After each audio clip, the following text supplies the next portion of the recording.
calculábamos de distintas maneras, por ejemplo con la fórmula de Euler, o en el rango inelástico, por ejemplo lo hacíamos con una línea recta, algo así. Pero lo maneja bastante bien, ¿verdad? Solo que en este tipo de elementos como el que vemos acá, se añade una pequeña complicación. Se añade lo siguiente, y va a ser objeto de la clase de hoy estudiar este tipo de elementos, pero podemos ya ver una pequeña introducción. Si hacemos un pequeño esquema de este pilar, tendríamos algo más o menos así, ¿verdad? Vamos a decir que está empotrado en la base para que pueda ser estable, un tramo vertical y un pequeño tramo horizontal que es donde finalmente actúan estas dos cargas de las tuberías, ¿verdad? Estas tuberías que están acá pueden estar transportando algún fluido pesado, tener un buen peso propio, o sea, probablemente la carga que hagan sobre el pilar no sea despreciable, ¿verdad? Se nota también por la sección del pilar que probablemente la carga sea una buena magnitud. Estas dos pequeñas cargas acá podemos representarlas como una sola que actúa en el centro de gravedad entre las dos, ¿verdad? Para simplificar un poquito la resolución de este problema. La representamos como una sola. ¿Y esta carga qué tipo de esfuerzos induce en el pilar? Esta carga induce un diagrama de fuerza normal en el pilar, ¿verdad? Eso es obvio. Si la carga vale P, entonces la compresión en el pilar también va a ser P. ¿Sí? Este es nuestro diagrama de fuerza normal. Pero no induce solamente eso, ¿verdad? Aparte de inducir una fuerza normal en nuestro pilar, como esta carga tiene una excentricidad respecto a la base, entonces también va a introducir un momento flector, ¿verdad? Si hacemos el diagrama de momento flector, va a ser un momento flector constante también, va a ser positivo o negativo dependiendo de cómo definamos nuestra convención de signos, y el momento va a valer P por la excentricidad de la carga, ¿verdad? Por esta distancia acá. Ustedes saben hacer, simplemente estática, ¿verdad? Pero en síntesis, acá vamos a tener una combinación entre carga normal y momento flector, ¿verdad? Ahora, ¿qué produce el momento flector? El momento flector produce curvatura, ¿verdad? Nosotros sabemos que 1 sobre ρ, que es la curvatura, es momento sobre EI. ¿Qué produce la curvatura? Produce deformación en sentido perpendicular al elemento. O sea, sabemos que también que esto es el igual a la segunda derivada de la deformación perpendicular al elemento, ¿verdad? Todo el concepto de resistencia 1. Nada más una manera un poquito complicada de decir que este momento va a hacer que el pilar se deforme. En síntesis, cuando este pilar se deforme, ¿qué va a pasar? Si esta deformación es apreciable, va a aumentar esta excentricidad E, ¿verdad? Va a aumentar el brazo de palanca que la fuerza P tiene respecto a la base, a la fundación de nuestra estructura. Y si ustedes se acuerdan un poquito de pandeo de resistencia 1, también el repaso que vieron ayer con el profesor Herbert, entonces vieron estas figuras acá, ¿verdad? Esta, que básicamente el pandeo es lo mismo. En el pandeo el elemento se deforma haciendo que la carga P tome cierta excentricidad respecto a una sección. Muy pequeña si es que inicialmente la compresión estaba centrada. Pero si tenemos un caso un poquito peor, si tenemos un caso como el que les acabo de mostrar acá en la foto, donde inicialmente ya hay cierta excentricidad y aparte de eso el elemento se deforma debido a este momento flector que tenemos acá, entonces la excentricidad esta se vuelve muy muy grande muy rápidamente. ¿Por qué? Porque se deforma un poquito. Si vamos a decir que produce un pequeño delta E, ¿verdad? Un pequeño aumento de la excentricidad. ¿Por qué? Porque se deformó este elemento. ¿Qué produce este pequeño delta E? Este pequeño delta E produce un momento delta P por delta E, ¿verdad? Este momento P por delta E, que por ahí no va a ser muy grande, pero a su vez produce otro pequeño incremento de la deformación. Y así sucesivamente, este pequeño incremento de la deformación, delta E2, le podemos llamar si quieren, de nuevo va a producir un pequeño momento flector y así sucesivamente va a ir aumentando la excentricidad de esta carga E. Hasta que en algún momento pueden pasar dos cosas. Puede pasar que esta solución diverja y que el pilar colapse, o sea, que el pilar haya pandeado.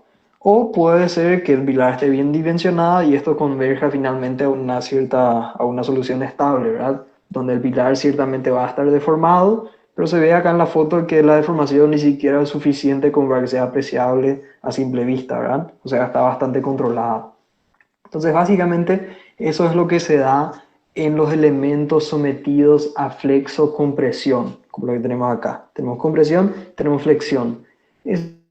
Esa combinación entre flexión y compresión hace que las excentricidades de las cargas crezcan muy rápidamente y que haya dos posibles soluciones: que converja, o sea que sea estable, o que diverja y se dé el colapso del elemento. Entonces, este elemento lo hay que dimensionar como un elemento sometido a flexo-compresión y evaluar esa carga crítica de pandeo en un elemento de flexo-compresión. Y eso es lo que vamos a ver hoy. Hoy vamos a ver distintas maneras de encarar ese problema del pandeo en la flexocompresión, que es un poquito más complicado que en la compresión simple, como lo veíamos en resistencia 1, pero tampoco tanto. O sea, básicamente se añade un término que es la tensión debido al momento flector. Tampoco es tanto. ¿Alguna consulta hasta acá? ¿Se entiende más o menos el problema del pandeo en la flexión compuesta?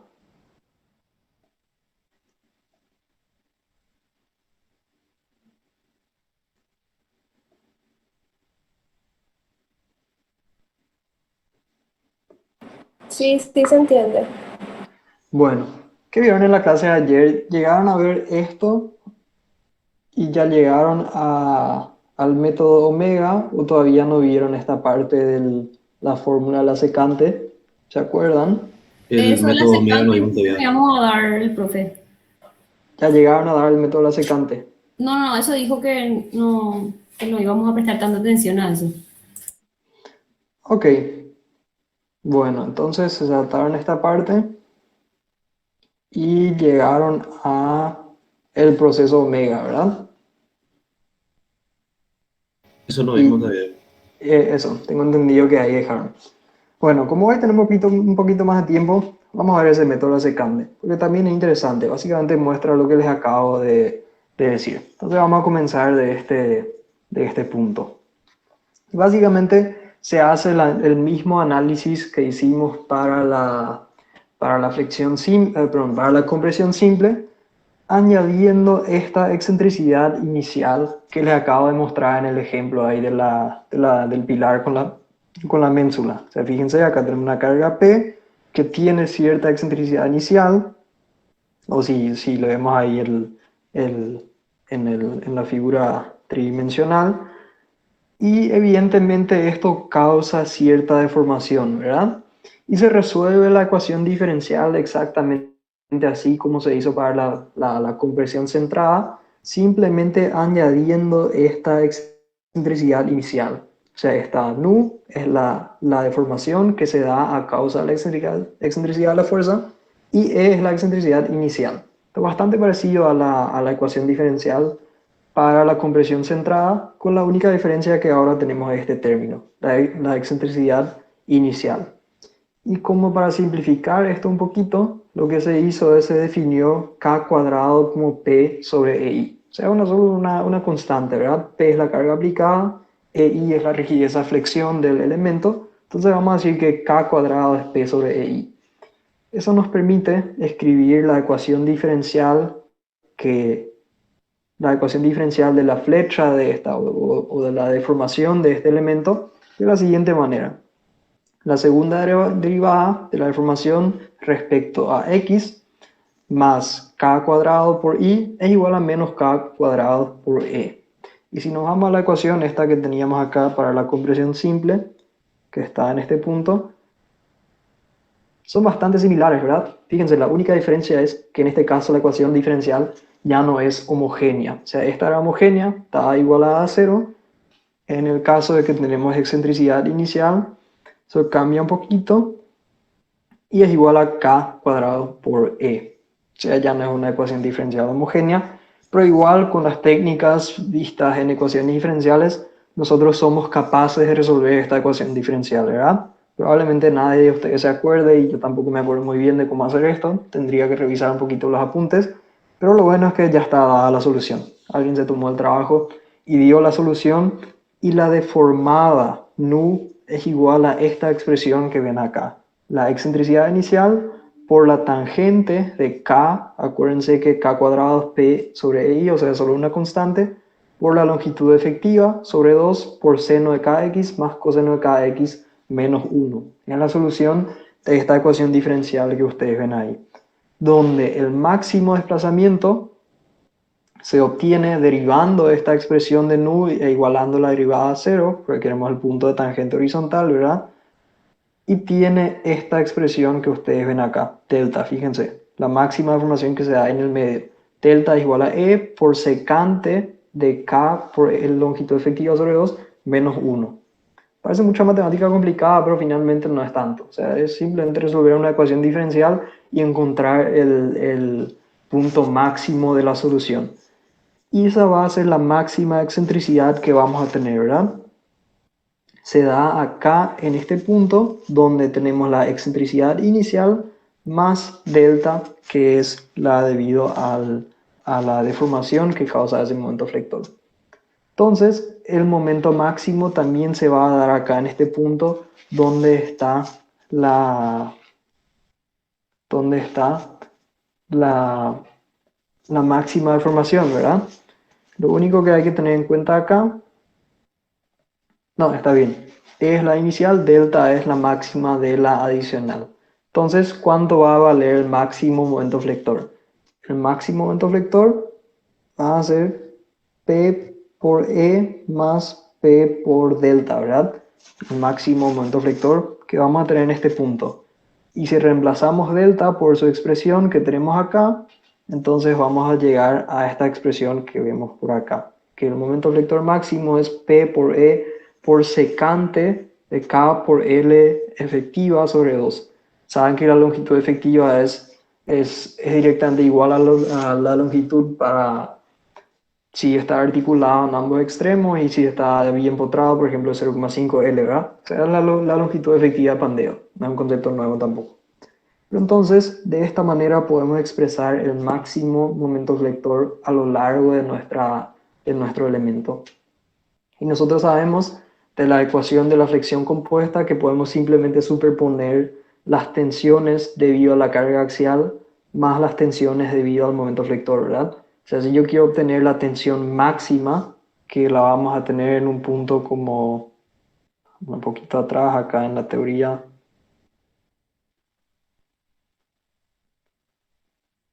Si yo quiero obtener esta tensión máxima acá, lo que voy a hacer es simplemente P sobre A más momento por C sobre inercia. Me va a dar la tensión máxima, ¿verdad? Entonces, exactamente es lo que se hizo acá. Sigma máximo es P sobre A más momento por C sobre la inercia, donde C es simplemente altura sobre 2 o base sobre 2, dependiendo de en cuál momento actúa, en cuál eje actúa el momento flector, ¿verdad? Pero es la máxima distancia al eje neutro. Y si nosotros queremos que este pilar esté aprovechado al máximo, entonces vamos a hacer que este sigma máximo sea igual al sigma de fluencia del material y podemos reescribir esto también reemplazando la expresión del momento por la expresión que tenemos ahí. Llegamos a esta expresión que parece un poquito más complicada, pero finalmente no es tanto tampoco.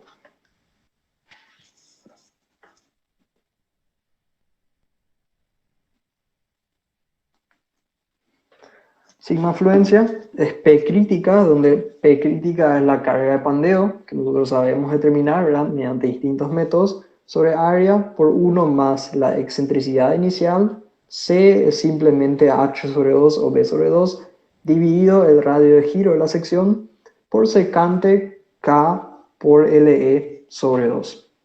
Donde si recordamos que K cuadrado es P sobre EI, podemos de vuelta reescribir esto y decir que sigma fluencia es igual a P crítica sobre área por toda esta expresión que ven acá, ¿verdad? O sea, básicamente resolvimos la ecuación diferencial que modela el caso que acabamos de ver en la foto que les mostré como ejemplo al inicio de la clase.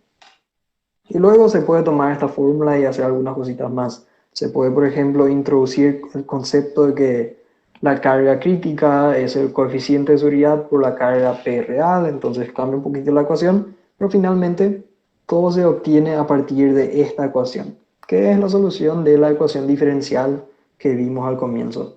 ¿Alguna consulta de esto? ¿Se entendió? Nada más un poquito de matemática, ¿verdad?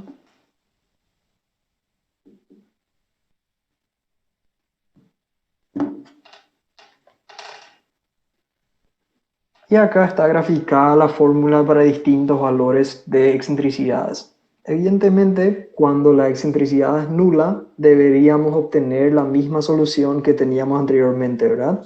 Si esta E inicial es 0, entonces la compresión va a ser centrada y la solución debería ser la misma que teníamos inicialmente. Y eso se va a dar, porque si E es 0, todo este término se va a anular y va a ser sigma de fluencia es simplemente P crítica sobre área. O sea, es la misma solución que teníamos anteriormente, ¿verdad? Para el pandeo en la, en la compresión centrada. Entonces se obtendría esta solución que está por acá.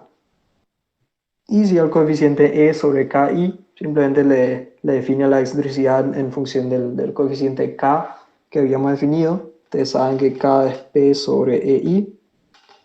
Y si a este coeficiente le damos distintos valores, entonces se van a ir obteniendo curvas como estas. O sea, fíjense, mientras mayor sea la excentricidad, evidentemente, menor es la resistencia al pandeo, o sea, menor es la carga que aguanta ese pilar. Mientras más lejos esté del centro de gravedad, mayor va a ser el efecto del momento flector. Evidentemente, menos carga va a actuar, menos carga va a resistir el pilar.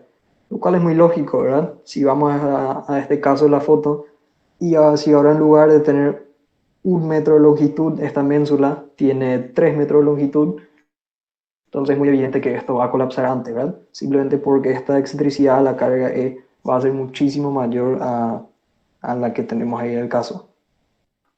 Pero bueno, eso básicamente se hizo acá. Ahora, ¿por qué resolvemos este tipo de casos?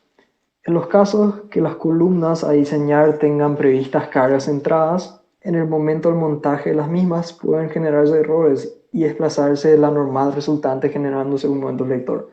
O sea, por más que nosotros en nuestro diseño de alguna manera hayamos logrado que la carga P sea perfectamente centrada sobre el pilar, si tomamos todos los recaudos necesarios y diseñamos esto como una compresión perfectamente centrada, eso está súper bien.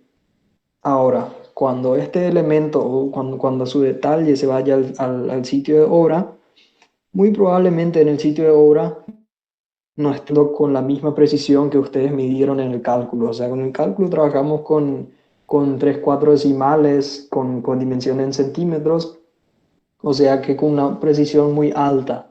En obra, el armador mide con 1 metro que probablemente tenga la mitad de sus números ya ahorrados de tan viejo que es, y nunca va a ser una compresión perfectamente centrada. Eso no existe, no existe un elemento perfectamente centrado. Siempre el elemento va a tener pequeñas variaciones, capaz no sea perfectamente recto, ese tipo de cosas, pero en teoría, en la práctica es imposible obtener un elemento que tenga cero excentricidad. Entonces de ahí la necesidad de resolver estos casos de carga axial excéntrica.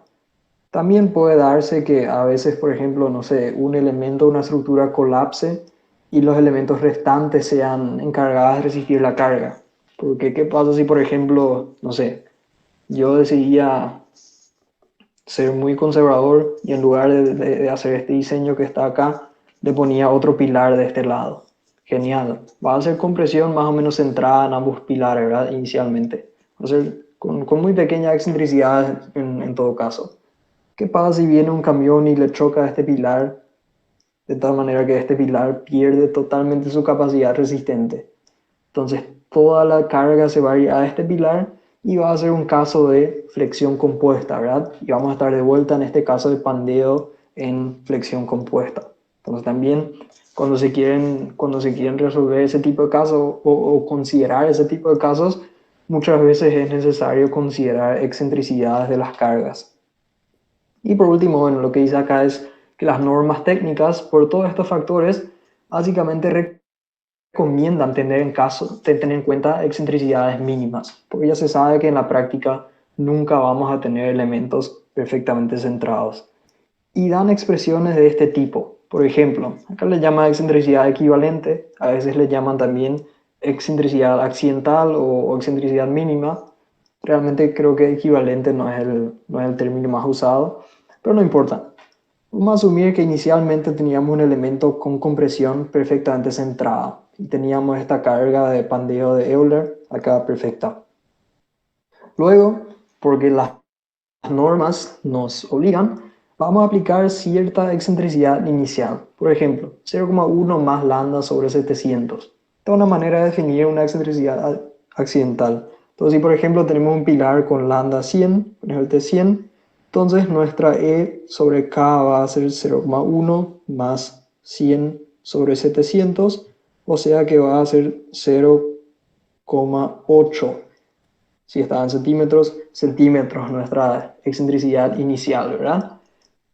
Y esta es la manera en la cual generalmente se define esa excentricidad inicial. Se define en función de la esbeltez porque una pequeña excentricidad accidental a un pilar muy esbelto le hace mucho más efecto que a un pilar no esbelto. Por ejemplo, si mi pilar era muy corto, entonces que esta carga P tome una pequeña excentricidad respecto al centro de gravedad probablemente no me va a hacer mucho efecto porque ya estaba luego acá en la zona de baja esbeltez.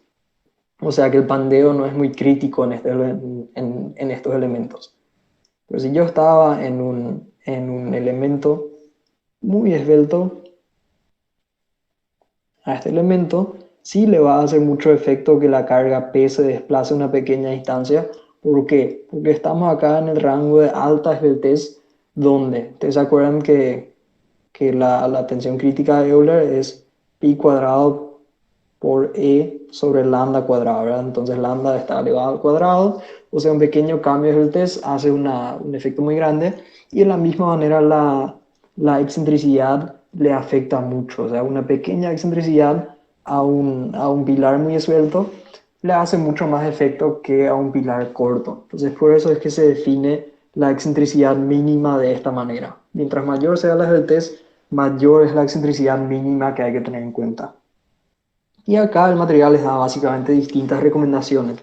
Por ejemplo, para columnas articuladas en dos extremos, mínimo 0,25. Esto hasta hoy en día es así. En la norma española de cálculo de estructuras de hormigón, para pilares de hormigón, obliga a tener en cuenta una excentricidad mínima de 2,5 centímetros. Hay muchas otras maneras de definir esto. Por ejemplo, estos señores Martson y Densen dijeron que tiene que ser 0,06 a 0,07. Bueno, no sé cómo llegaron a esa conclusión, pero habrán hecho algo para llegar a ese número. Por ejemplo, fíjense que estos autores definen valores. Luego ya los un poco más avanzados definen en función de la esbeltez, que es lo que acabamos de ver. La norma alemana, no sé de qué año va a ser esta, capaz no sea muy actualizada, define en función del radio de giro y la longitud del elemento, que también hace mucho más sentido, ¿verdad? Porque mientras más largo sea el elemento, más probable es que en el camino en algún momento haya una desviación o algo así, que haya que el elemento no sea perfectamente recto. O sea, también tiene mucho sentido definirlo en función de la longitud. Estas son básicamente normas técnicas obtenidas a partir de distintos criterios y uno, bueno, elige la que más le gusta y se queda con esa. Acá muestra, bueno, esta es la norma alemana para perfiles de alma llena, pues perfiles compuestos, básicamente distintos tipos de perfiles, da distintas recomendaciones. En la práctica, bueno, no sé si les va a tocar usar estos límites porque muy probablemente estos límites que dan acá están un poquito fuera de lo que hoy en día utilizan las normas. Pero es para que tengan el concepto, o sea, hoy en día también las normas siguen definiendo la excentricidad mínima en función de la esbeltez del elemento. Ese es el concepto que se busca que entiendan acá. ¿Alguna consulta sobre esta parte? Excentricidad accidental, método de la secante, la ecuación diferencial que vimos cómo se resuelve y cuál es el resultado. ¿Se entendió bien?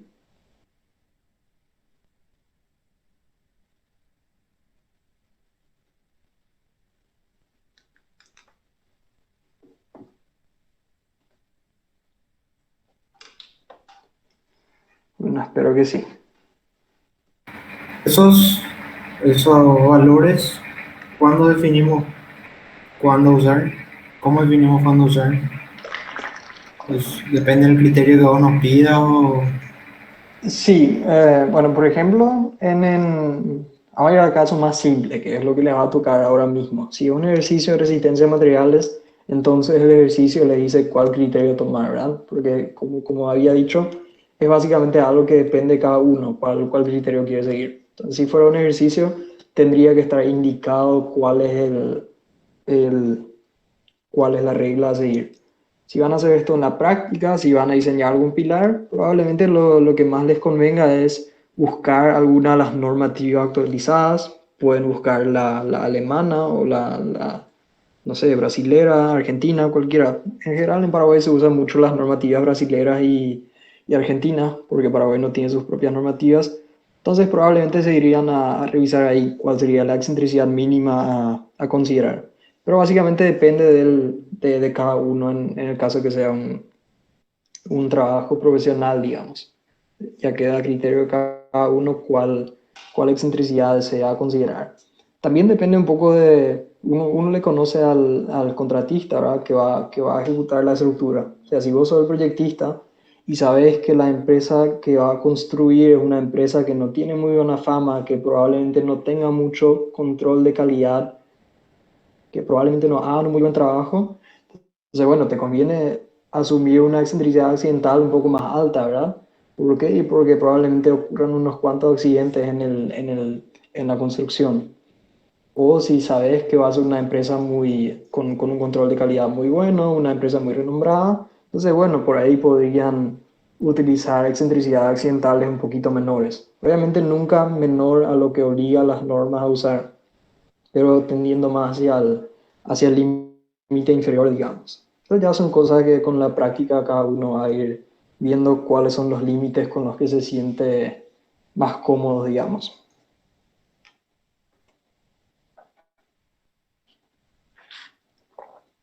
Bueno, ahora entramos al método del proceso Omega, que es básicamente lo que les toca un poquito más de cerca acá en Resistencia 2 y que es lo que se utiliza para resolver un montón de ejercicios. Al final, es una herramienta para resolver este problema de pandeo en la flexión compuesta. No solamente eso, el método Omega también resuelve casos de compresión centrada y es más, si hoy nos da el tiempo vamos a ver un ejemplo de eso.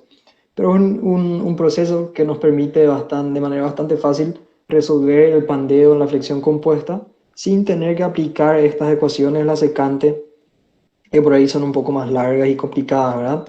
A los ingenieros siempre nos gustan las ecuaciones cortas y fáciles de aplicar, no tanto que ya haya un secante, eso ya hace que parezca más complicado. Entonces, vamos a ver cómo funciona el método Omega. El método Omega funciona de la siguiente manera. Si nu es el coeficiente de seguridad mayor a 1 y n la carga actuante, la condición de dimensionamiento es que sigma crítico sea normal sobre área. O sea, si vamos a dimensionar un pilar, entonces vamos a hacer que llegue hasta el límite, ¿verdad? Que sea lo más óptimo posible. Donde sigma crítico admisible es sigma crítico determinado, por ejemplo, con Euler o alguna otra forma que nos dé la tensión de pandeo, dividida el coeficiente de seguridad. Esta es la primera definición, no es nada nuevo, ¿verdad? Segundo, si sigma admisible en compresión es la tensión admisible a la compresión simple del material, o sea, sigma de fluencia sobre coeficiente de seguridad, la tensión admisible de nuestro material, ¿verdad? Si no olvidamos el bandeo. Va a ser simplemente sigma de fluencia sobre el coeficiente de seguridad, donde evidentemente el coeficiente de seguridad va a ser mayor a 1. O si lo queremos expresar de otra manera, podemos decir que eta por sigma de compresión es igual a sigma de fluencia, donde este valor de eta, acá les dice en la diapositiva, generalmente está en torno al 0,6. Se refiere más bien a los problemas de resistencia a materiales. Básicamente nuestra tensión admisible va a estar generalmente en torno al 0,6 de la tensión de fluencia del material. Son nada más dos definiciones que ya conocemos, ¿verdad?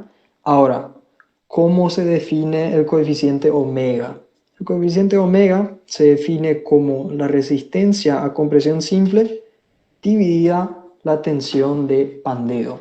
Esa es la definición del coeficiente omega. Y vamos a ver después cómo es bastante útil recordar muy bien esta definición. Sigma admisible a compresión dividido sigma crítico, donde sigma admisible a compresión es nuestro sigma de fluencia dividido el coeficiente de seguridad, y sigma crítico de pandeo está dado o por Euler o por cualquier otra forma en la cual determinamos la tensión de pandeo, ¿verdad? Esta es la manera en la cual definimos el coeficiente de pandeo. O si en el caso de que ambos tengan el mismo coeficiente de seguridad, o sea, si sigma de compresión y sigma de pandeo tienen el mismo coeficiente de seguridad, entonces omega también se puede definir como sigma de fluencia sobre sigma crítico, o sea, ambos sin coeficiente de seguridad, ¿verdad? O simplemente en el caso en el cual no haya, o sea, en el caso de que ambos tengan el mismo coeficiente de seguridad. Y les dice que los omegas dependen del tipo del material y del grado de esbeltez del pilar o del elemento. Evidente, ¿verdad? Porque sigma crítico es una función de la esbeltez, del modo de elasticidad, y sigma de fluencia es también una propiedad del material. Entonces finalmente omega termina siendo una función del material, porque es una función de E y de sigma de fluencia, y una función de la esbeltez. Función de esas dos cosas. ¿Se entiende la definición del coeficiente omega? ¿Alguna consulta? Es muy importante que se acuerden de esta definición del coeficiente omega. Yo le diría que se acuerden de esta. Sigma admisible a compresión dividido sigma admisible de pandeo o sigma crítico admisible. Y acá hay una pequeña figura que nos muestra gráficamente el concepto de omega. Y es lo siguiente. ¿Qué es esta curva acá? Esta curva acá es sigma crítico, la tensión de pandeo determinada con el método Euler en el régimen elástico, y acá en este caso con el método Ensenger en el rango inelástico. No sé si llegaron a ver esta fórmula ayer, pero no importa tampoco si es que no llegaron a ver. Es simplemente una manera de determinar la tensión crítica en el régimen inelástico. Entonces esta es nuestra sigma crítica. Si dividimos sigma crítico por el coeficiente de seguridad, entonces obtenemos esta línea que está por acá, que es la tensión crítica admisible. Simplemente dividir los valores, ¿verdad? Sabemos hacer también. El sigma admisible a compresión del material es simplemente una recta, ¿verdad? Es esta recta de acá. ¿Por qué? Porque es constante. El sigma admisible a compresión de nuestro material no cambia con la esbeltez. Este sigma admisible es siempre el mismo, siempre es una propiedad del material nomás. Entonces, si yo defino omega como sigma admisible a compresión sobre sigma admisible crítico, entonces voy a obtener lo siguiente. Voy a obtener esta curva de acá. Tener esta curva de acá, que siempre va a comenzar en 1, ¿verdad? ¿Por qué siempre va a comenzar en 1?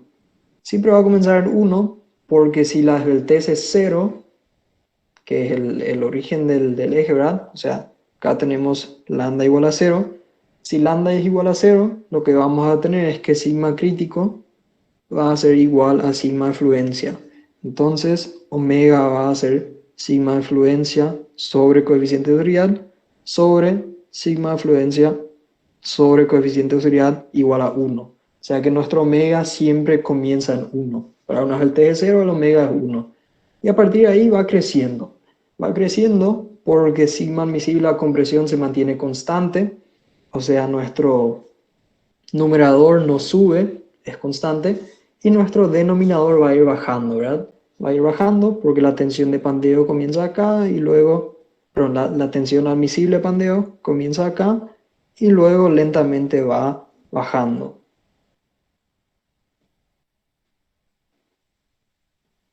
A ver, esta línea no está muy bien dibujada acá.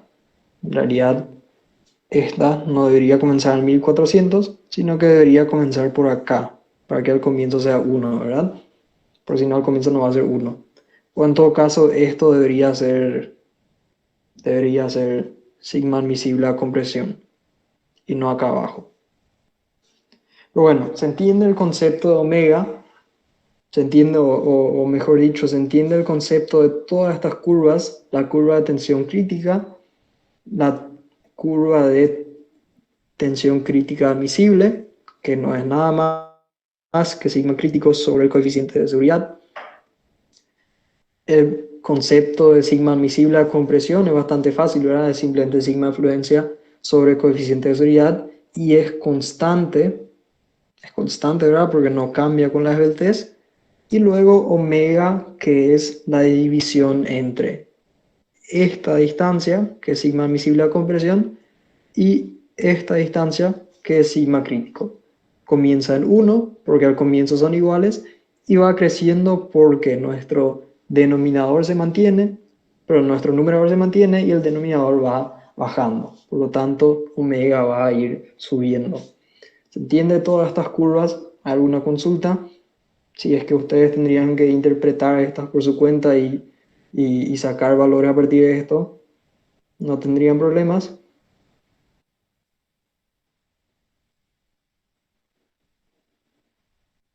Eso de la curva que no estaba muy bien, puedes repetir. Sí, yo les había dicho que sigma compresión era esta línea, ahí abajo. Yo les he dicho que sigma admisible, que esto era sigma admisible a compresión. No es así, es esta línea de acá, que esta lo indicaba acá al comienzo, al costado. Acá está indicado. Yo he visto mal más. Pensé que esto era la indicaba que la línea estaba a esta altura. Vamos a ir viendo una a una de nuevo las curvas para que nadie se confunda. Sigma crítico, la tensión de pandeo, determinada con Euler en el régimen elástico y con Ensenger en el régimen plástico o inelástico. Es esta curva. Si esta curva yo la divido por el coeficiente de seguridad que no necesariamente es una constante, puede ser una función de la esbeltez, o sea, puede ser mayor mientras más esbelto sea el elemento y menor acá al comienzo, no importa, pero dividimos esta curva por el coeficiente de seguridad y obtenemos la curva de tensión crítica admisible. ¿Estamos bien hasta ahora? ¿Se entiende esto? Simplemente dividir una curva por el coeficiente de seguridad, ¿verdad? Luego, nosotros tenemos la tensión admisible a compresión del material, que es simplemente sigma de fluencia sobre el coeficiente de seguridad. Y es constante porque no es una función de la esbeltez, ¿verdad? Es una propiedad del material, no una función de la esbeltez. Y si ahora yo divido esta línea verde entre la tensión crítica admisible, lo que obtengo es lo siguiente. Tengo una curva que comienza en 1, porque al comienzo son iguales, y va subiendo porque mi numerador se mantiene, siempre sigma admisible a compresión, y mi denominador va bajando. Sigma admisible crítico va bajando, por lo tanto omega va a ir subiendo. Una vez que uno entiende este gráfico es bastante fácil entender el concepto de omega, ¿verdad? Simplemente es la división de esas dos curvas que vemos acá. Esto se muestra para varios materiales. Por ejemplo, estas curvas y estos valores que se ven acá son aproximadamente para acero común A37, que es lo que generalmente se utiliza en Paraguay.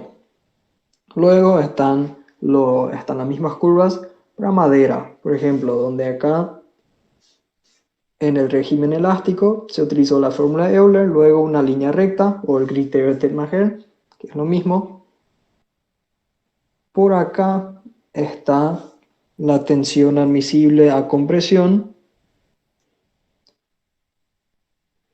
Esta es la tensión crítica admisible, o sea, básicamente la tensión crítica de pandeo dividida al coeficiente de seguridad. Y luego omega, que comienza en 1 y va subiendo porque nuestro denominador va bajando. Sigma admisible crítico va bajando. Son las mismas gráficas, simplemente para materiales distintos, ¿verdad? Y en el caso de que se cambió el criterio para el pandeo en el régimen inelástico. Pero la definición de omega sigue siendo la misma. Omega siempre va a ser sigma admisible a compresión sobre sigma crítico.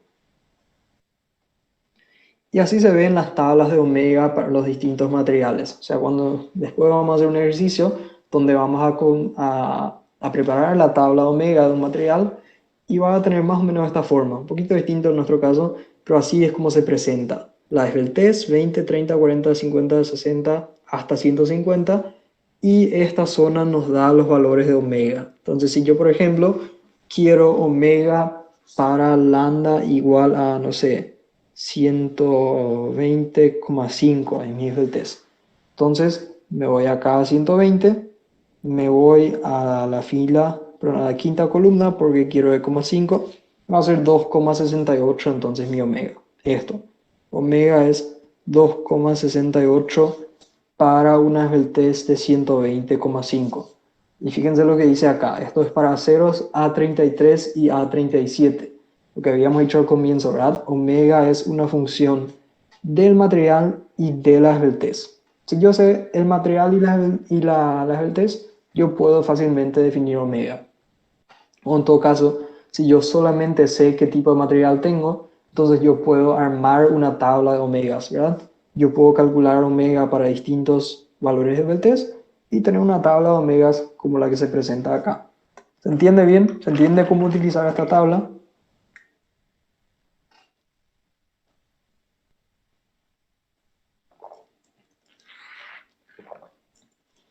Sí, profesor.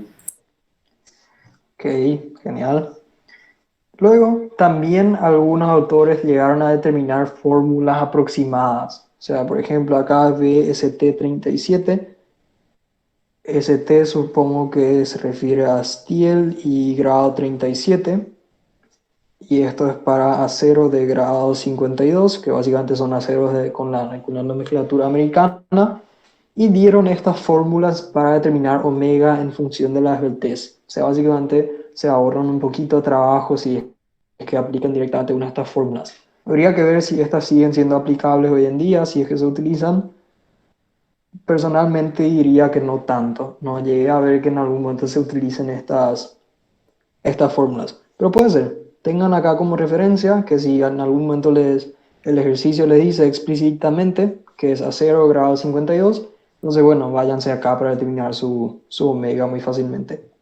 Lo único malo es que esta S no está definida y no sabemos qué significa, ¿verdad? Entonces va a ser un poquito complicado aplicar esa fórmula. Pero no importa. En general no vamos a utilizarlas. Luego hay una tabla de omegas para madera, según la norma alemana también. Habría que ver por ahí qué tipo de madera, si una madera blanda, dura, lo que sea.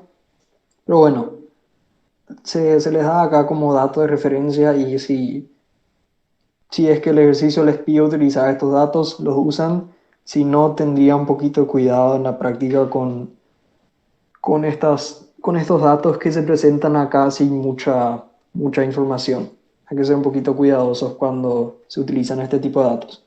Pero son muy útiles como ejemplo. Como ejemplo para mostrarles cómo es que se presentan estas tablas de omega. Siempre se indica el tipo de material y para las distintas esbelteces se da los distintos coeficientes omega en la tabla.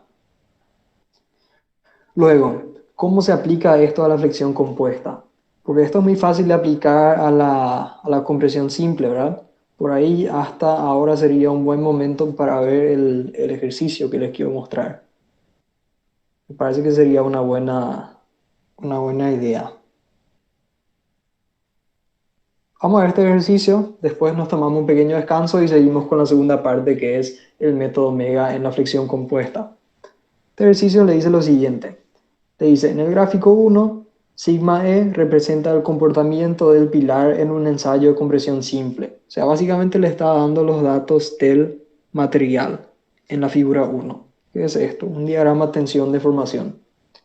Sabiendo que el coeficiente de oscilación al pandeo varía linealmente con la esbeltez, conforme a estos datos que se dan acá, vamos a ver después, y que en el régimen inelástico o plástico el material se comporta según una línea recta. Entonces, bueno, pandeo inelástico va a ser una línea recta, pandeo elástico va a ser Euler directamente.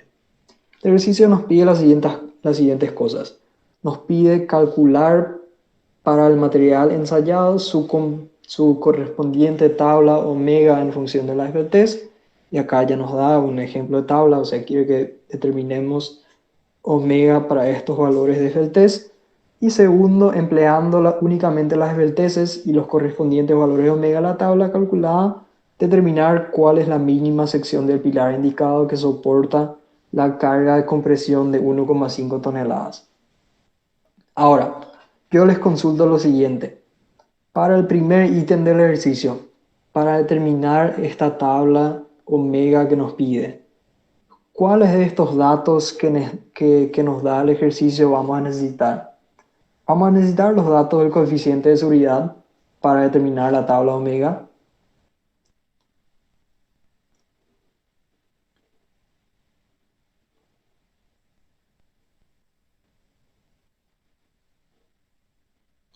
No vamos a necesitar porque finalmente omega es solamente una propiedad del material y de la esbeltez, ¿verdad? Y si nosotros asumimos que aplicamos el mismo coeficiente de seguridad a la tensión admisible como a la tensión crítica, entonces nuestros coeficientes de seguridad se van a ir cancelando entre sí, o sea que no va a importar el coeficiente de seguridad. Igual lo podemos tener en cuenta, pero también lo podríamos dejar fuera. Segunda consulta. Vamos a necesitar los datos de la sección del pilar para determinar la tabla omega. Sí. Para poder determinar las VLTs vamos a necesitar los datos de la tabla de Sí, la pero dimensión. fíjate que las verteces dadas. Las verteces para los cuales quiere que determinemos ya están dadas. 10, 40, 80, 60, 80 y así sucesivamente. O sea que tampoco vamos a necesitar los datos de la sección, ¿verdad? Porque ya nos da los datos de verteces. Y es así como funcionan estas tablas de omega que vimos acá en las diapositivas. Simplemente se hace para un montón de verteces. Entonces, no es necesario conocer la geometría de la sección. Todavía no necesitamos conocer esto. Con que tengamos este diagrama de tensión de formación y esto ya es suficiente para que podamos determinar Bueno, también necesitamos la información de las curvas de Pandeo, ¿verdad? Que en el régimen elástico va a ser Euler y en el régimen inelástico va a ser una línea recta. Entonces vamos a determinar primeramente la tabla omega, después nos preocupamos por la segunda parte del ejercicio. Acá simplemente se repiten los datos de los coeficientes de seguridad, que yo en este caso particularmente lo tuve en cuenta, pero van a ver después que se cancela, o sea, tampoco sería necesario tenerlo en cuenta. Pero para que no se confundan, les voy a explicar lo que pasa acá. El ejercicio nos dice que el coeficiente de seguridad para lambda igual a 0 vale 4, ¿verdad? Y para lambda igual a 200 vale 7. Entonces, podemos hacer una gráfica así. Si esto es lambda y el eje vertical del coeficiente de seguridad, sabemos que comienza en 4 y que va hasta 7 para una esbeltez de 200. Y es muy fácil determinar la ecuación de esta recta, ¿verdad? La ecuación de esta recta es simplemente su cota inicial, o sea 4, más la diferencia de altura entre los dos puntos, 7 menos 4, sobre 200, que es la distancia horizontal en la cual se da ese incremento, ¿verdad? Entonces, finalmente 4 más 3 por lambda sobre 200 es la ecuación de nuestro coeficiente de seguridad en función de lambda. Simplemente un poquito de geometría analítica acá, ¿verdad? Determinar la ecuación de una recta. Tenemos el dato que en el régimen elástico se comporta según la ecuación de Euler, o sea, sigma crítico va a ser pi cuadrado por e sobre lambda cuadrado, y en el régimen inelástico va a ser según una línea recta. O sea, una línea recta que comienza acá en sigma de fluencia y que termina acá en sigma de proporcionalidad. Entonces, sigma de proporcionalidad, y esto corresponde a la esbeltez límite, ¿verdad? ¿Se acuerdan de esto? Probablemente resistencia 1. Entonces, utilizando nuestro diagrama de tensión de formación, yo veo que sigma de proporcionalidad es igual a 1000 y que sigma de fluencia es igual a 1500. Entonces, yo puedo fácilmente determinar la ecuación de esa recta. Lo único que necesito conocer es lambda límite, ¿verdad? Y lambda límite podemos calcular. Por ahora lo dejé en función de de lambda límite, no le puse el valor ahí, pero va a ser 1500 menos 500, que es la distancia vertical entre estos puntos. 1500 menos 1000 es igual a 500 sobre lambda límite por lambda. Y vamos a tener la ecuación de la recta en ese tramo. ¿Alguna consulta? ¿Se entiende?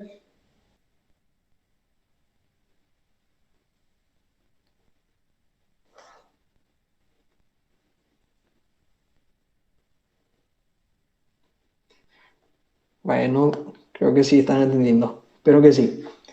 También sabemos la definición de omega, ¿verdad? Sabemos que la definición de omega es omega admisible a compresión sobre omega admisible crítica. O sea, acá básicamente me faltó dividir por el coeficiente de seguridad. No estaba indicado acá. O sea que es el sigma fluencia dividido el coeficiente de seguridad dividido el sigma crítico dividido el coeficiente de seguridad. O sea, la tensión crítica admisible. Entonces, yo puedo comenzar, por ejemplo, por el régimen elástico, ¿verdad? Escribir esto mismo para el régimen elástico. Sigma fluencia sobre 4 sobre pi cuadrado por e sobre lambda. Esto es sigma crítico, ¿verdad? Dividido el coeficiente de seguridad. Fíjense acá sí. En este punto nomás me faltó indicar el coeficiente de seguridad. Simplemente reemplazo los valores. Sigma fluencia es 1500 dividido 4. 1500 dividido 4 da 375 por lambda cuadrado por la ecuación del coeficiente de seguridad. Es 4 más 3 lambda sobre 200 sobre pi cuadrado por 200.000, ¿verdad? Donde 200.000 es el módulo de elasticidad del material. ¿Cómo obtuve el módulo de elasticidad a partir de este diagrama de tensión-deformación? ¿Se acuerdan cómo obtener el módulo de elasticidad? ¿Quién me dice cómo se obtiene? La tangente no era profe. En la tangente de este ángulo acá, ¿verdad? O simplemente la pendiente de esta recta. Entonces, la tangente de ese ángulo es cateto opuesto sobre cateto adyacente, o sea que va a ser 1000 sobre 5 por 10 a la menos 3, o sea que el módulo de elasticidad de este material va a ser 200.000, y habría que ver, bueno, ahí están los datos, kilogramos por centímetro cuadrado, el módulo de elasticidad de este material. De ahí es donde saqué este 200.000 que tenemos ahí. Otra consulta. ¿Cómo yo supe que mi coeficiente de seguridad para sigma fluencia es 4?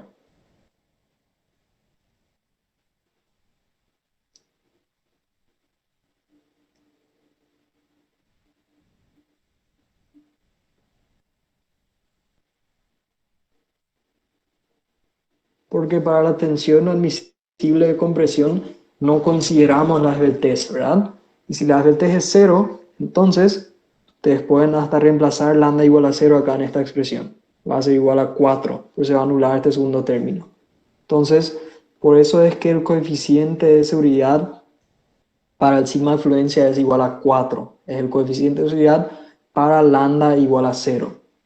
Entonces, simplemente hacen un poquito de operaciones algebraicas acá y van a llegar a lo siguiente. Van a llegar a que omega es 1,8998 por 10 al menos 4 por lambda cuadrado por 4 más 3 lambda sobre 200. Una expresión un poquito larga, pero ya tenemos omega en función de lambda, ¿verdad? O sea, yo acá ya puedo reemplazar los distintos lambdas y obtener los omegas correspondientes a esas distintas vertices. Lo único que hay que tener en cuenta es que lambda debe ser mayor a lambda límite. ¿Por qué? Porque si no, mi fórmula de Euler no es válida, ¿verdad? Si la vertez no es mayor a la vertez límite, entonces no es válida. O sea que también tengo que analizar el régimen inelástico. Para eso, calculo primeramente mi lambda límite, que ya saben, pi cuadrado por e sobre sigma proporcionalidad, raíz de todo eso, 44,43 la vertez límite en este caso.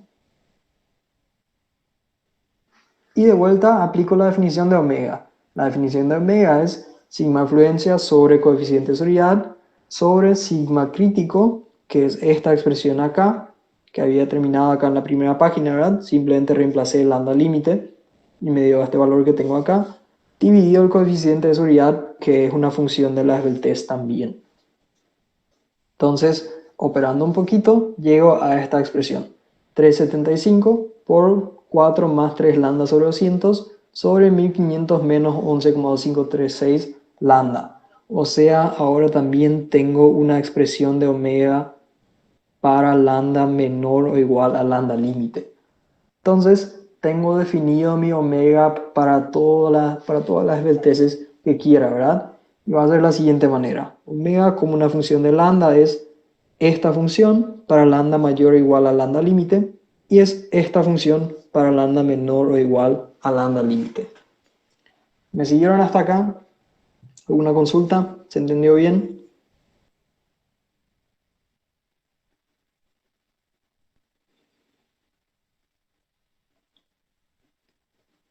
Y fíjense que en este caso, cuando queremos hacer esto para distintas esbelteces, entonces sí es importante tener en cuenta el coeficiente de seguridad desde el inicio, ¿verdad? ¿Por qué? Porque no se da la condición de que el coeficiente de seguridad es constante. Fíjense que lo que teníamos acá en la teoría, acá estaba indicado que en el caso de que ambos coeficientes de seguridad sean iguales y constantes, ahí se puede sacar los factores de seguridad de esta expresión. Pero cuando no son iguales y constantes, en nuestro caso son iguales pero no constantes, ¿verdad? Es una función de lambda, entonces debemos utilizar esta definición completa. Es por eso también que yo les dije que esta es la definición que ustedes probablemente se quieran aprender. Sigma admisible a compresión sobre sigma admisible crítica.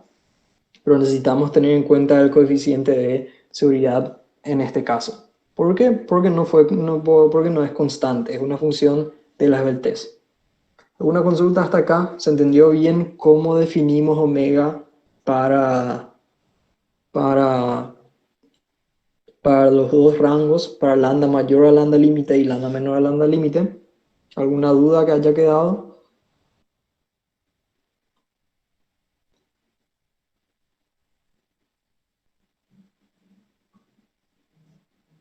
Bueno, fíjense que esto no es nada de otro mundo. Esto fue un ejercicio, un examen alguna vez. Acá por cómo está escrito se nota. Y si no me equivoco, en algún momento en uno de los exámenes que yo tuve me tocó resolver este. Luego ya es simplemente cuestión de reemplazar las distintas lambdas acá, ¿verdad? El ejercicio nos pide omega para lambda igual a 10, 40, 60, 80, 100, 120 y 140. Entonces, para estas primeras lambdas, que son 10 y 40, para estas vamos a usar la expresión número 2, ¿verdad? Y para estas lambdas, que ya son mayores a las esbeltez límite, vamos a utilizar la expresión número 1. Si le llamamos 2 a esta y 1 a esta. O sea, ya tenemos definida la tabla de omega de este material. Ya podemos determinar todas las esbelteces. Ahora, ¿qué nos pide el segundo punto? El segundo punto nos dice, empleando únicamente las esbelteces y los correspondientes valores de omega a la tabla, determinar cuál es la mínima sección del pilar AB indicado que soporta con seguridad la carga de compresión de 1,5 toneladas. Y ahora sí, ya vamos a utilizar estos datos de geometría a la sección, ¿verdad? Nos da una sección rectangular y una relación altura-ancho de 2. O sea que H es igual a 2 veces B. Un pilar empotrado articulado de 4 metros de longitud con una compresión centrada. O sea, esto no es flexo-compresión, sino que es compresión centrada. Entonces, ¿cómo resolvemos esto utilizando el método omega? Primeramente, tenemos las relaciones geométricas, ¿verdad? O sea, tenemos el área, la inercia, el radio de giro. Lo calculamos todo en función de la variable b, porque no sabemos cuánto vale b, ¿verdad? Podemos también determinar la esbeltez, que es longitud de pandeo sobre radio de giro. Longitud de pandeo es 0,7 por 400, porque es un pilar empotrado articulado. El radio de giro tiene esta expresión que acabamos de determinar. Entonces esto es 969,948 dividido B, la esbeltez de nuestro pilar. Todo en función de B porque no sabemos las dimensiones de la sección, ¿verdad? La tensión de trabajo va a ser P sobre área, o sea, 1500 sobre base por altura, y base por altura es 2B cuadrado, ¿verdad? Entonces, es 750 sobre B cuadrado finalmente la tensión de trabajo o la tensión que nosotros le vamos a aplicar a nuestro pilar. Simplemente utilizando los datos que nos da el ejercicio. Luego, nosotros sabemos la definición de omega, ¿verdad? La definición de omega es sigma admisible a compresión sobre sigma admisible crítico. Y si yo quiero que mi pilar sea óptimo, entonces yo voy a hacer que la tensión crítica de pandeo admisible sea igual a mi tensión de trabajo, ¿verdad? Que el pilar esté a punto de pandear, siempre obviamente teniendo en cuenta los coeficientes de seguridad, pero que esté al límite. Eso me va a dar la sección óptima del pilar. Entonces, yo puedo decir que omega por sigma admisible crítico, acá me faltó el admisible también, es igual a sigma admisible de compresión, es igual, y sigma admisible de compresión nosotros sabemos cuánto vale, ¿verdad? Vale sigma de fluencia sobre coeficiente de seguridad para esbeltez igual a 0. O sea, esto es 1500 sobre 4 igual a 375. Entonces, omega por 750 sobre b cuadrado es 375. O omega sobre b cuadrado es igual a 0,5. Acá tengo un pequeño problema, ¿verdad? Tengo un pequeño problema de que omega es una función de b. O sea, básicamente la ecuación que yo tengo que resolver es esta. Omega es una función de b sobre b cuadrado es igual a 0,5. Y sabemos que estas ecuaciones no las podemos resolver directamente, ¿verdad? Entonces, podemos resolver esto mediante iteraciones. Puedo probar con distintas dimensiones b, calcular las esbelteces correspondientes, el omega correspondiente, y ver para cuál se cumple esta ecuación que yo tengo acá. Básicamente esta es la única manera de resolver este problema. Una solución iterativa. Entonces yo decidí probar con b es igual a 5, 6, 7, 8, 9 y 10 centímetros. Son las dimensiones b que yo introduje para comenzar. Y vamos a tener lo siguiente.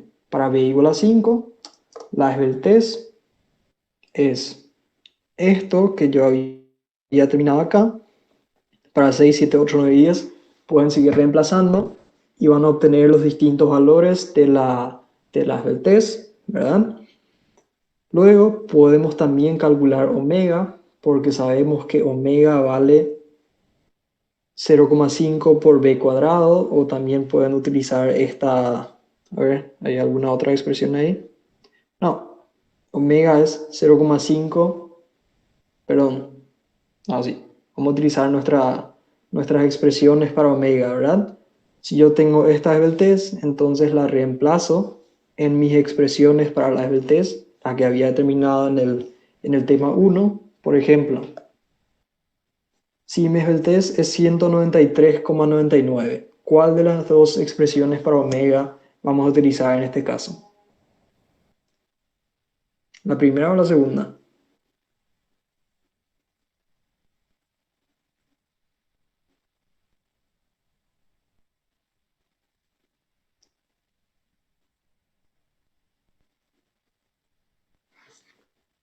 Fíjense, la esbeltez es 193,99.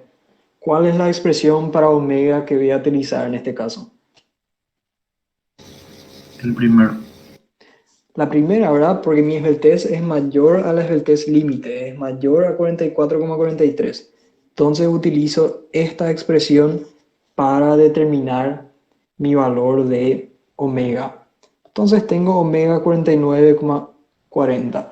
Y ahí ya puedo calcular este coeficiente omega sobre b cuadrado, ¿verdad?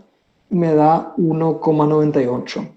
Evidentemente 1,98 no es igual a 0,5. O sea que con b igual a 5 no obtuve la solución. B igual a 5 no es la solución de mi problema. Y eso mismo hice para 6, 7, 8, 9 y 10. Y fíjense en lo que pasa. Para todas las B, básicamente tienen que ir construyendo esto columna a columna. Para todas las B obtienen las esbelteces. Para todas las esbelteces obtienen las omegas correspondientes utilizando nuestras expresiones del tema 1 y van chequeando este coeficiente omega sobre b cuadrado. Y fíjense lo que pasó acá. Para b igual a 6, omega era 0,98. Y para b igual a 7, omega sobre b cuadrado era 0,45. O sea, pasé de estar por encima a estar por debajo de este 0,5, ¿verdad? O sea que evidentemente mi solución está en algún lugar entre 6 y 7. No sé exactamente dónde, pero sé que está entre 6 y 7, porque pasé de estar por encima a estar por debajo de la solución. Entonces, sabemos que va a estar entre 6 y 7 y hice lo simple. Asumí que entre 6 y 7 la variación es lineal. Entonces podemos decir que 1 sobre 0,44, 0,44 es 0,89 menos 0,5, es igual a x sobre 0,39, donde 0,39 es 0,89 menos 0,5, lo que me falta para llegar al 0,5 que yo busco. Determino la distancia x, va a ser 0,88. Entonces b es igual a 6 centímetros más 0,88 centímetros, o sea, b es igual a 6,88 centímetros. Y h es 2 veces b, o sea, 13,76 centímetros. Y ya tengo las dimensiones b por h que hacen que este pilar sea óptimo, que tenga la sección más pequeña posible, ¿verdad? ¿Se entendió este problema? Fíjense que no es un problema fácil de resolver. O sea, ver todas estas iteraciones y llegar a la conclusión de que hay que resolver, o sea, llegar a darse cuenta de que hay que resolver esto con este enfoque, por ahí no es lo más fácil. Pero se entienden todos los conceptos. ¿Alguna consulta?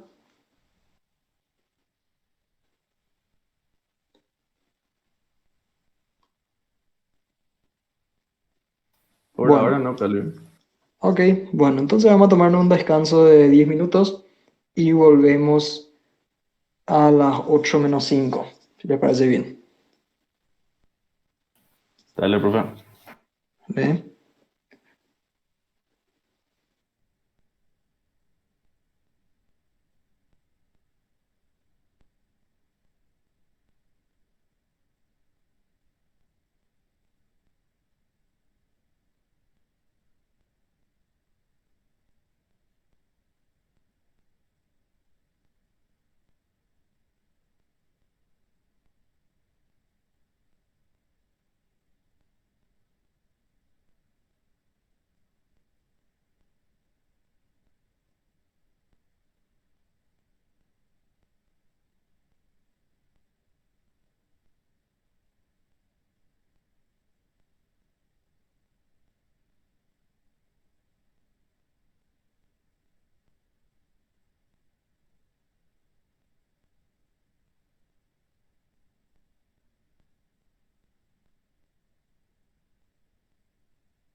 Bueno, vamos a seguir con la clase de hoy. Nos faltaba ver una última parte de la teoría, ¿verdad? Ahí Santiago levantó su mano. Abrí nomás tu micrófono si quieres decir algo. No, sin querer fue, profe, disculpa, sin querer. Ok, bueno. Profe, eso sí, una cosita, yo enseguida me voy a tener que retirar, ¿te puedo nomás poner en el chat mi nombre y eso? Casi no, me contás la asistencia, por favor. Ok, bueno, no hay problema. Gracias.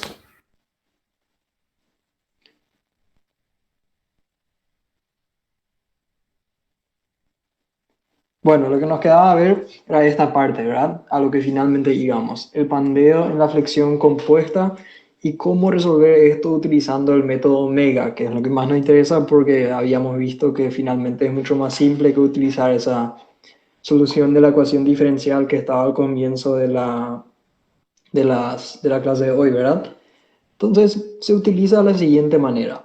El método omega para la flexión compuesta se hace o se utiliza multiplicando con el coeficiente omega la expresión de la tensión normal por esfuerzo axial, o sea, N sobre A, más un porcentaje de la tensión causada por la flexión. O sea, cuando tenemos una combinación entre esfuerzo axial y momento flector, ustedes saben que podemos simplemente sumar las tensiones, ¿verdad? Y cuando se trata de analizar el pandeo en estos casos, lo que se hace es lo siguiente. La tensión normal se amplifica con el coeficiente omega y de la tensión debida al momento flector se toma un cierto porcentaje.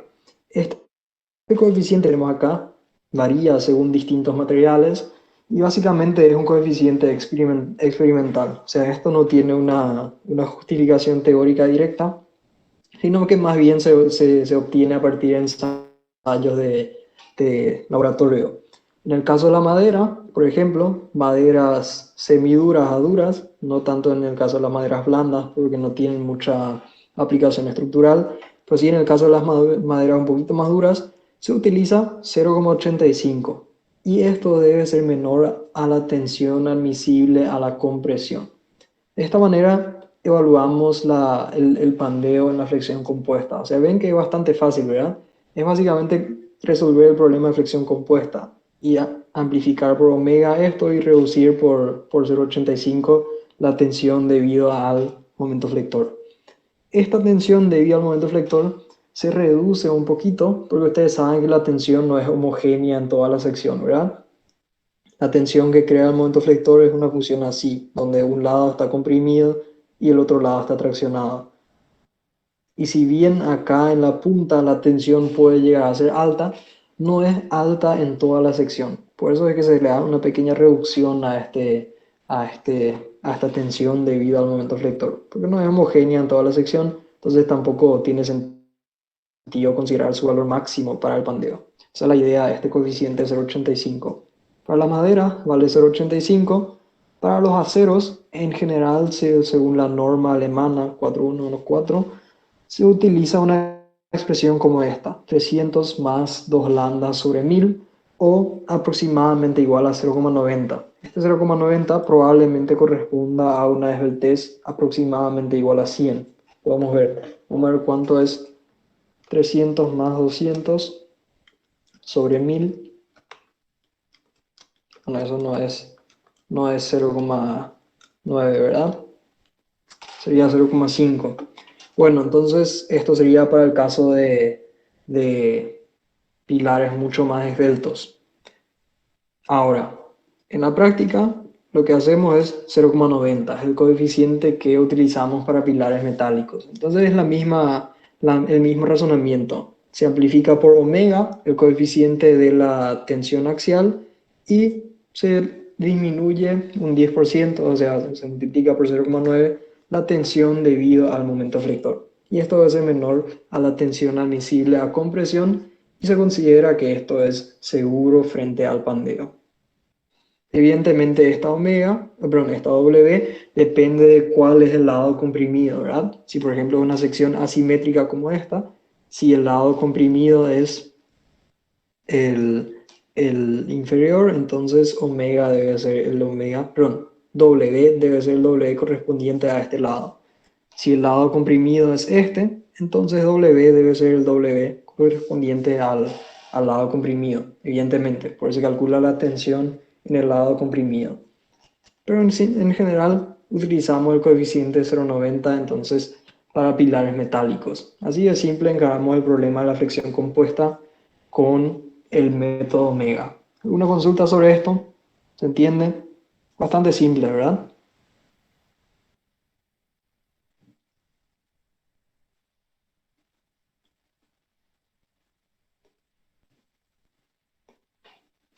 Bueno, entonces un poquito más todavía.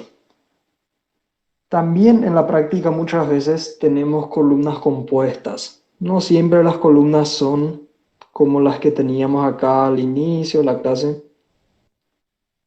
No siempre las columnas son como esta, sección maciza, recta, homogénea, todo uno, sino que muchas veces tenemos pilares compuestos, ¿verdad? Probablemente alguna vez hayan visto un pilar de madera, que eso sé que se forman por cuatro elementos un poco más pequeños y se unen cada tanto. Por ejemplo, un pilar como este, que está formado por dos tablones que se unen cada cierta distancia. Estos son los pilares compuestos.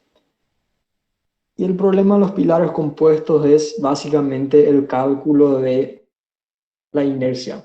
Cálculo de la inercia en los pilares compuestos porque no es que se puede simplemente considerar la inercia bruta de estos elementos alrededor de su centro de gravedad. ¿Por qué? Porque si bien de alguna manera trabajan en conjunto, se pierde un poquito de resistencia al material al no estar unidos entre sí estos distintos elementos. Entonces, hay un método alemán que es el que se muestra acá en la diapositiva. Ya se habrán dado cuenta que esta parte de flexión de pandeo en la flexión compuesta tiene bastante las normas alemanas, ¿verdad? Probablemente es porque en la época que se hizo esto era lo más conocido en la facultad de ingeniería, me imagino, no sé. Pero bueno, en resistencia OS generalmente utilizamos ese método alemán para determinar la inercia de las columnas compuestas. Y se hace de la siguiente manera. La inercia compuesta alrededor de los ejes centroidales se calcula como 3/4 la inercia de el material concentrado sobre el centro de gravedad más 1/4 de la inercia considerando el material en sus posiciones reales. O sea, si tendríamos este pilar, así como se ve acá, que está formado por cuatro puntales, podríamos decir. Entonces lo que vamos a hacer para determinar la inercia de esto, primeramente vamos a concentrar todo el material en el centro de gravedad. O sea, vamos a eliminar estos espacios libres que hay ahí entre los materiales y vamos a calcular la inercia de esto. Y vamos a tomar 3/4 de la inercia de esto. El valor calculado por 3/4. Luego vamos a calcular la inercia de esta figura, así tal como está, utilizando el teorema de los ejes paralelos para obtener la resistencia respecto al eje centroidal y multiplicarlo por 1/4. O sea que tomamos 1/4 de esta resistencia y tomamos 3/4 de esta resistencia o de esa inercia. Sumamos ambas, eso nos da la inercia total respecto al eje Y en este caso. El ejemplo se está haciendo con el eje Y, pero sería lo mismo con el otro eje, ¿verdad? ¿Se entiende cómo funciona esto? Simplemente se considera primeramente todo concentrado, luego la sección real del material. Si por ejemplo tenemos un caso como este de acá, donde sobre un eje, el eje se llama ejes materiales y ejes inmateriales. O sea, el eje X es un eje material porque corta el material del pilar y el eje Y es un eje inmaterial porque no corta el material del pilar, ¿verdad? Entonces, ya que el eje X es un eje material, entonces la inercia va a ser directamente la que se obtiene así tal cual está la figura. O sea, serían dos rectángulos centrados sobre el eje X, ¿verdad? Para el eje inmaterial vamos a obtener la inercia utilizando esta metodología. O sea, primeramente consideramos todo el material concentrado sobre el eje Y. O sea, básicamente juntamos estos dos tablones acá sobre el eje Y, calculamos la inercia que eso nos da respecto al eje Y, Eso va a ser 3/4 de nuestra inercia, ¿verdad? Luego calculamos la inercia sobre el eje Y de esto tal cual está, multiplicamos por 1/4, sumamos ambos y eso nos da la inercia total del eje Y. O sea, tengan en cuenta eso. Cuando el eje es material, la resistencia es tal cual está. Cuando el eje es inmaterial, la resistencia, perdón, la inercia se calcula utilizando el método alemán. Cuando la figura, por ejemplo, es de este tipo, aunque el eje Y le corte a este tablón del medio, sigue siendo un eje inmaterial porque no le corta a estos dos tablones que están acá hacia los costados. Entonces, en este caso también, la inercia sobre el eje X va a ser la inercia tal cual la figura, tal cual está la figura, y la inercia sobre el eje Y, para eso vamos a primeramente juntar todo el material acá sobre el eje Y, calcular la inercia de esta figura, multiplicarlo por 3/4, luego calcular la inercia de la figura tal cual está, multiplicarla por 1/4 y sumar ambas inercias para obtener la inercia total sobre el eje Y. ¿Se entiende cómo funciona esto? Sí, ¿Alguna profe. consulta? Bueno, y esto va a ser aplicable siempre y cuando A sea menor a 2 veces D. O sea, fíjense acá en la figura. La distancia libre entre ambos elementos tiene que ser menor a 2 veces el tamaño del material.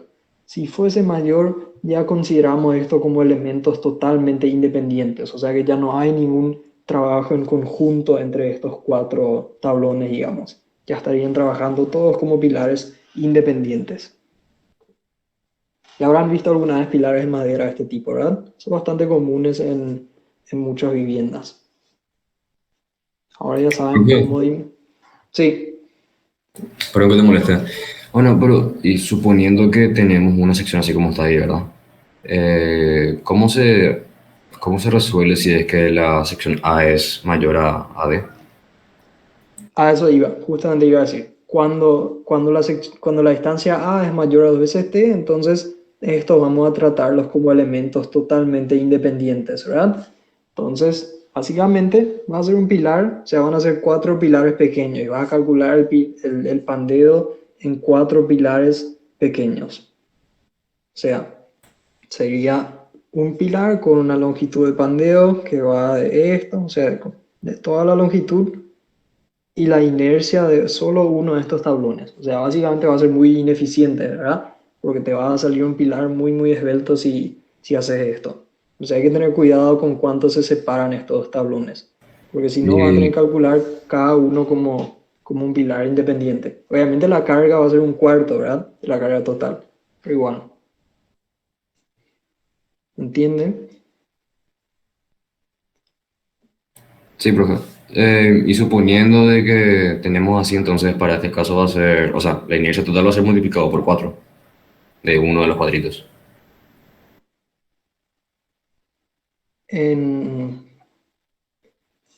No entendí bien. En el caso de que esta distancia sea mayor a 2 veces d, vos decís, Sí, sí, claro. O sea, como tenés así mismo en la presentación. ah, y la inercia va a ser simplemente la inercia de este rectángulo sobre su propio centroide. O sea, sería entonces si esta distancia es, no sé, vamos a llamarle h a esto y b a esto, entonces la inercia sería, si queremos la menor, sería h por b al cubo sobre 12, ¿verdad? Pero es la inercia solamente de este elemento por sí solo, porque ya no trabajan en conjunto, entonces cada uno con su propia inercia y con su propia resistencia, digamos. Pero ya están totalmente separados en ese caso. O sea que la inercia va a ser muy pequeña también. Ya, profe. Me confundí nomás. Gracias. Ok, bueno. Para determinar la resistencia al pandeo de este tipo de elementos hay que tener en cuenta dos factores. Hay que tener en cuenta que puede ocurrir un pandeo global de todo el elemento o que pueden ocurrir pandeos locales. Y en la siguiente situación, puede ser que este pilar pandee como un todo, ¿sí? Que sería el pandeo global, ¿verdad? Cuando todo el pilar pandea al mismo tiempo. O sea, tendríamos esta situación acá. Y para este caso, la inercia va a ser esta que determinamos acá utilizando nuestro método de ejes materiales y ejes inmateriales, ¿verdad? Porque pandea toda la sección. Pero no es esa la única falla que puede ocurrir. ¿Cuál es otra cosa que puede pasar?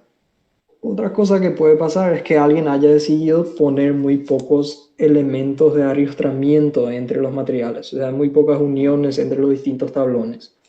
Y ahí lo que va a pasar es que se va a dar un pandeo local, que este elemento va a pandear acá, así. O sea que se va a dar un pandeo local de estos elementos. Entonces, aparte de verificar el pandeo global de estos elementos utilizando la inercia de la sección compuesta, también debemos verificar el pandeo local de los elementos utilizando la inercia de cada uno de estos elementos por separado. Su longitud de pandeo va a ser S, porque tiene un punto de arrastramiento acá y otro punto de arrastramiento acá, ¿verdad? Entonces la deformada va a ser, por ejemplo, así cuando pandee, algo así. Vamos a decir que pandea solo uno, que pandea solo este elemento. Entonces debemos verificar estos elementos independientes con su propia inercia, o sea, esto sería sobre su propio eje centroidal, así, y una longitud de pandeo que es igual a la distancia entre arrastramientos. Las dos posibilidades hay que analizar en este tipo de pilares compuestos. Que no ocurra un pandeo global ni un pandeo local de los distintos elementos. ¿Queda claro eso? ¿Se entiende la idea? Eso es muy importante que siempre lo hagan. También en los ejercicios lo van a tener que hacer.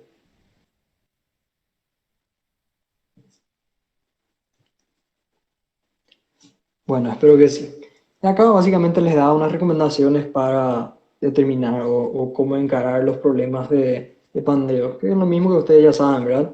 Al comienzo, si es que nosotros queremos verificar un pilar, entonces determinamos su longitud de pandeo, su radio de giro, su eje del test, luego hacemos la verificación del pandeo y vemos si cumple o no, ¿verdad? Si es que nosotros queremos dimensionar un pilar, entonces inicialmente vemos su longitud de pandeo, vemos su radio de giro en función de B y H probablemente porque no vamos a tener las distancias. Luego vemos la eje del test y de vuelta hacemos cumplir esta combinación, esta condición para determinar las dimensiones geométricas de la sección, ¿verdad? Cosa que ustedes ya saben, no es nada nuevo esto.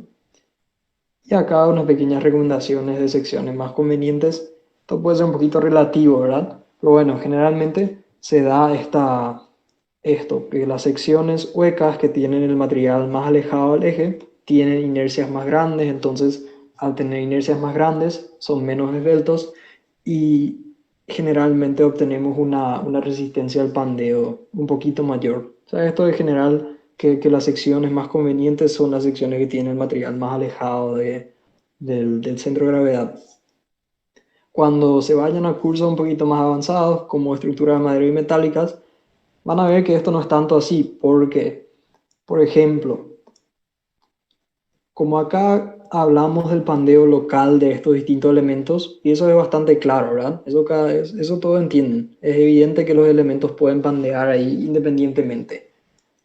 Bueno, sí, nosotros en la práctica tenemos secciones huecas, por ejemplo como esta, muy grandes, con paredes muy finitas.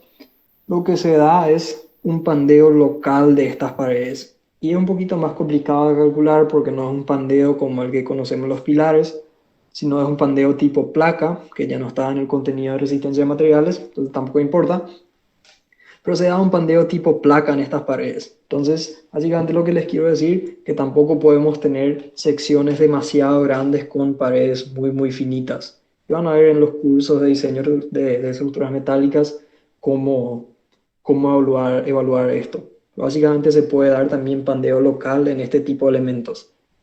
Y otro ejemplo es la sección circular. Ustedes, por ejemplo, cuando aplastan una latita de gaseosa o cerveza, lo que sea, en ese elemento no se da un pandeo global, ¿verdad? O sea, cuando ustedes aplastan la lata, si esta era la lata, no es que se da un pandeo de este tipo, donde todo el elemento pandea hacia un costado. Generalmente no se da esto, sino lo que se da es un fenómeno de esta manera, ¿verdad? Disculpen. Sea algo así como esto, donde las paredes acá se aplastan. O sea que en estos casos también se da un pandeo local en las paredes. Eso se da en el caso de secciones muy esbeltas. Una latita gaseosa tiene un buen diámetro y tiene paredes muy, muy finitas, ¿verdad? O sea, tiene paredes muy esbeltas. Entonces, en esos casos también se da un pandeo local de las paredes. Eso también puede darse en pilares metálicos. Obviamente, pilares metálicos tienen un espesor mucho mayor a la latita gaseosa, pero también son mucho más altos. Entonces, si tenemos secciones circulares muy altas con paredes muy finas, se pueden dar este tipo de pandeos locales en las paredes. Que también está fuera del alcance de resistencia 2. Nada más les quiero que tengan en claro que esta solución no es para irse a un extremo. O sea, no es para irse a un extremo con la sección cuadrada ni a un extremo con la sección circular hueca. Siempre hay que tener en cuenta que los espesores sean suficientemente grandes para protegerse contra ese pandeo local que se puede dar. Y bueno, hasta acá va la teoría de esta unidad. ¿Alguna consulta? ¿Algo que quieran aclarar?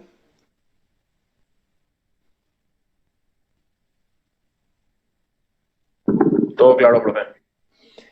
Ok.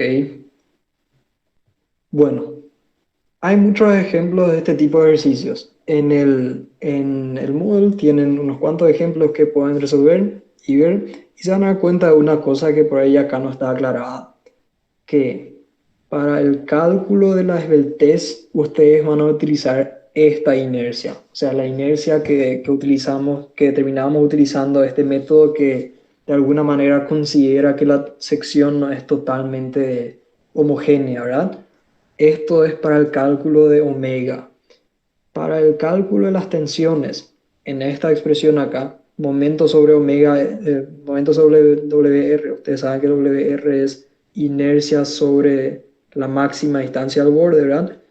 Esta inercia es la inercia bruta de la sección, o sea, es la inercia de la sección esta tal cual está, o sea, de esta segunda parte, y no la van a multiplicar por un cuarto, sino que van a utilizar de manera completa esta inercia de la figura tal cual está. Eso es para el cálculo de las tensiones. Para el cálculo de las esbelteces utilizamos esta inercia que considera de alguna manera la eficiencia de esas uniones. ¿Está claro eso? Creo que no está aclarado acá en las diapositivas, pero se van a dar cuenta cuando vean las soluciones de los ejercicios.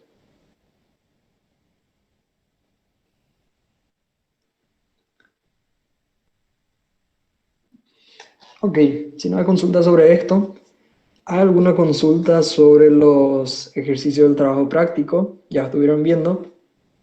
Creo que todos los martes vamos a tener hoy creo que nos sobran casi 20 minutos. Sí, vamos a intentar que todos los martes sobren 20 minutos al final para que pueda responder consultas de eso, a ver si es que por ahí no están entendiendo algo o necesitan un poquito de ayuda con eso. ¿Ya vieron los ejercicios del trabajo práctico?